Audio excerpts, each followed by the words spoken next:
Sabi ko sa ating mga magigiting na sundalo, gumanti sa China kung kinakailangan. Dapat na tayong pumalag at gamitin ang ating puwersa para matigil na itong mga pambubuli. Huwag tayong matakot sa kanila. Marami ang sumusuporta sa ating bansa. Ipinarinig ni Department of Information and Communications Technology o DICT Undersecretary for Cybersecurity Jeffrey Ian D. sa media kanina ang kumalat na audio na katunog ng boses ni Pangulong Ferdinand Marcos Jr. Maririnig dito na ipinag-utos ng Pangulo na gumanti partikular ang militar laban sa China pagdating sa issue ng West Philippine Sea. Kung pakikinggan, aakalain mo na talagang si PBBM ang nagsasalita sa recording. Ngunit binigyang diin at nilinaw ng DICT na peke at artificial intelligence o AI generated ang boses ng Pangulo. It is fake. It is not the President's voice.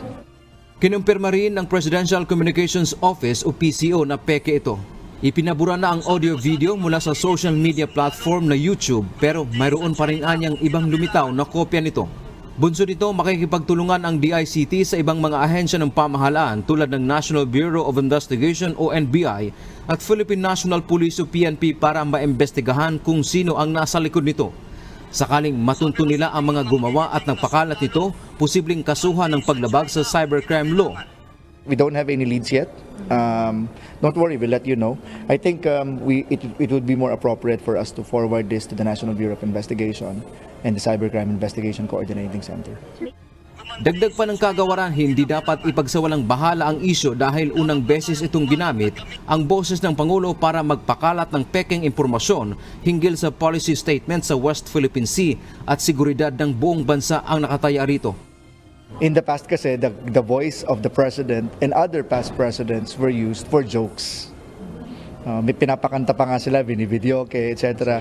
Sumasayaw. These are harmless. Para naman sa National Security Council, maaaring may naglalabas ang pekeng video ay dahil sa ginagawang balikatan exercises ng Pilipinas kasama ang iba't ibang bansa. Paglilinaw ng NSC, walang paghahanda para sa giyera at ang balikatan exercises ay bahagi lang ng kasunduan sa ating mga kaalyadong bansa. This is not a prelude to war. This is just a preparation of both countries for whatever threat there may be in accordance with the Mutual Defense Treaty. Panawagan ng mga otoridad sa publiko na huwag basta-bastang maniniwala sa mga kumakalat na video online, lalo na kung boses lang naman. Huwag na ring ipakalat ang video dahil pagmumulan lang ito ng maling impormasyon at kalituhan sa publiko. Dante Amento, UNTV, News and Rescue. Diyos ang aming sandigan, serbisyo publiko ang aming pinakahalagahan.